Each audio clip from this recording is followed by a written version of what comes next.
C'est en Égypte, à Alexandrie, de novembre 97 à avril 98, que l'atelier de conservation et de restauration de mosaïques du musée de l'art l'Antique a collaboré avec le Centre d'études alexandrines afin d'assurer la conservation et la présentation au public de mosaïques découvertes récemment.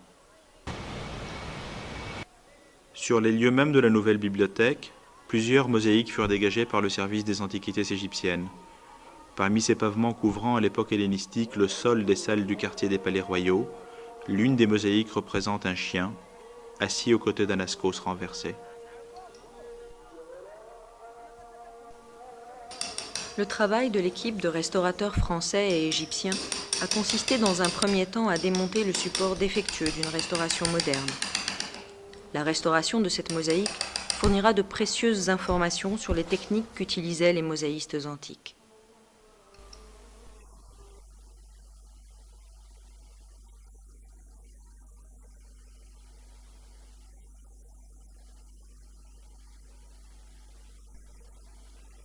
Patrick et Marie-Laure observent l'utilisation de lames de plomb qui cernent le contour de certains motifs. Ici, celui du chien.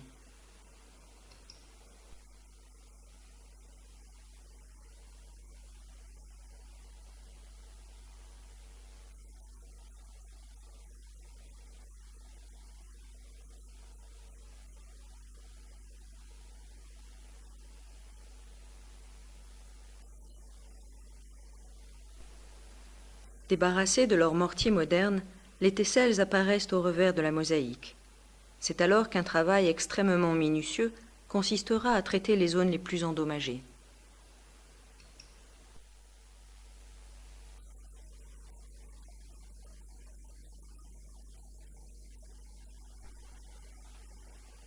La mosaïque peut maintenant recevoir un nouveau support de restauration.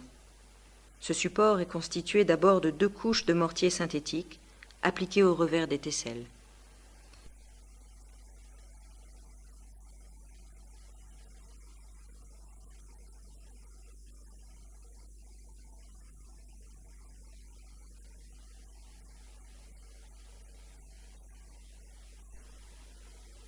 Viendra ensuite un panneau stratifié en aluminium extrêmement solide et léger, découpé à la forme de chaque fragment de la mosaïque démontée.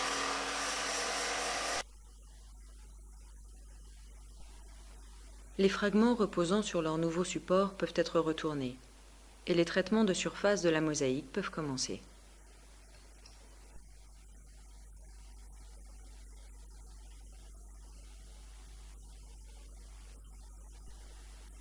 La première phase est celle du désencollage des toiles ayant servi à maintenir l'ensemble des tesselles avant le démontage du revers.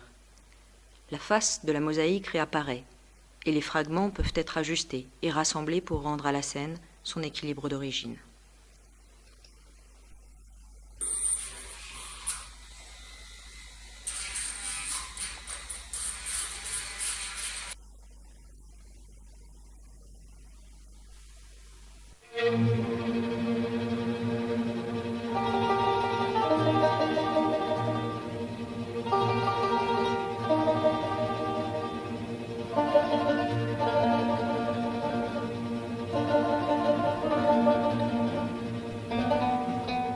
C'est également sur un panneau stratifié en aluminium que reposera l'ensemble de la mosaïque.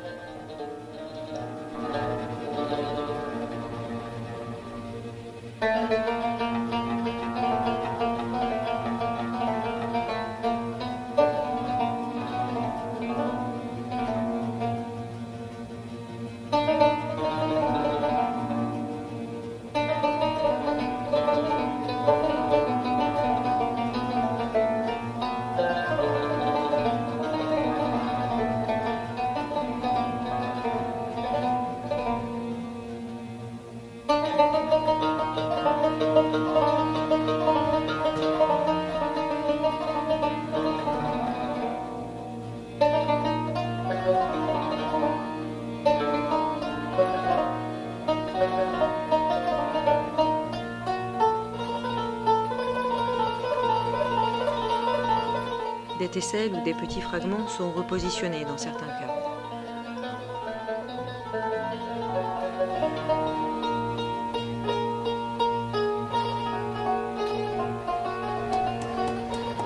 Les lacunes sont comblées par un mortier de chaux qui se rapproche par sa teinte et sa composition du mortier antique. Ici, de la terre cuite pilée entre dans la composition de ce mortier rosé.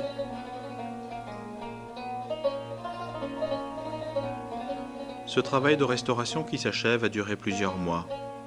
Il n'a concerné que la partie centrale du pavement, qui mesure dans son ensemble plus de 3 mètres. La mosaïque au chien, réalisée en opus vermiculatum, est d'une très grande finesse. Elle illustre parfaitement la grande qualité des ateliers de mosaïque d'Alexandrie à l'époque hellénistique. Les tesselles en pierre calcaire, en marbre et en faïence qui la composent, ne mesurent que quelques millimètres de côté.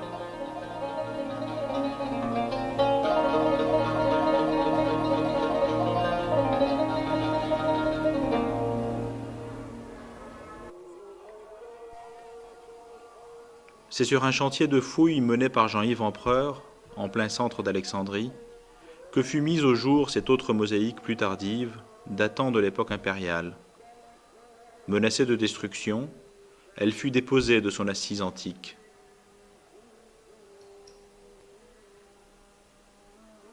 La dépose a su préserver la particularité de cette mosaïque, celle de présenter en son centre un embléma et son support en terre cuite très fragile, visible ici au revers du panneau central de la mosaïque.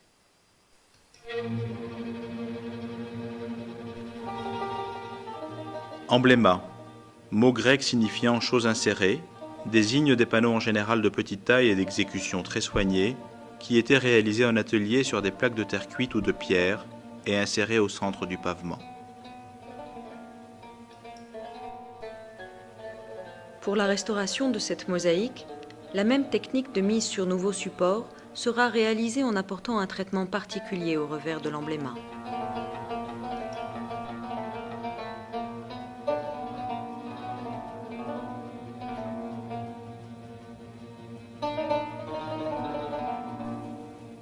Ainsi, pour permettre l'observation de la plaque en terre cuite de l'embléma, une trappe amovible a été aménagée dans le nouveau support.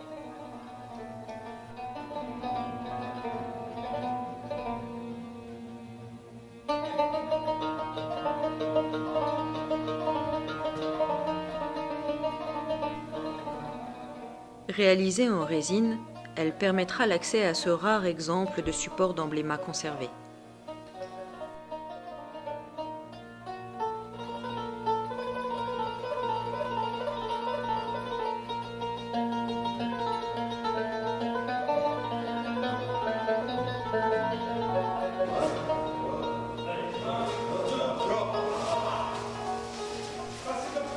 Le travail au revers terminé, la mosaïque, mise sur un nouveau support, peut être retournée.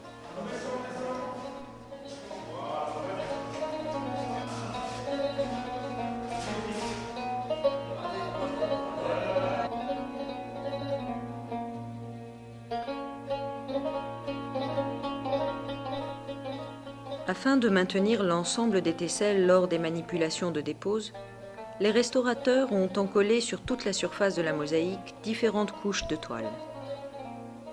Après le désencollage de ces toiles par compresse de solvant, d'autres traitements et nettoyages seront nécessaires pour redonner à la mosaïque une bonne lisibilité.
Les petites lacunes sont comblées avec des tesselles récupérées lors des fouilles.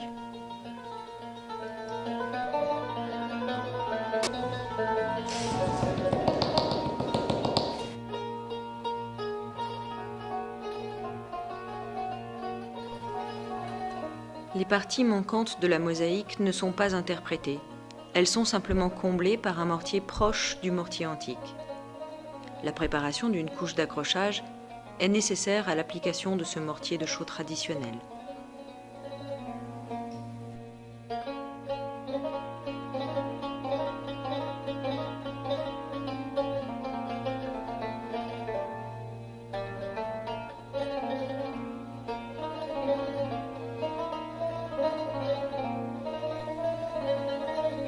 Cette mosaïque est réalisée en opus tessellatum. Les tesselles qui la composent sont bien plus grandes que celles de la mosaïque au chien. Le médaillon central, figurant une tête de méduse sur fond noir, est réalisé, lui, avec de fines tesselles. Seule la partie centrale de ce pavement a été exposée, mais dans son ensemble, il représente un bel exemple de mosaïque de triclinium ou de salle à manger d'époque impériale. L'opération de restauration achevée, les deux mosaïques ont été présentées en exclusivité au musée du Petit Palais à Paris dans l'exposition La gloire d'Alexandrie, organisée dans le cadre de l'année France-Égypte, Horizon partagé.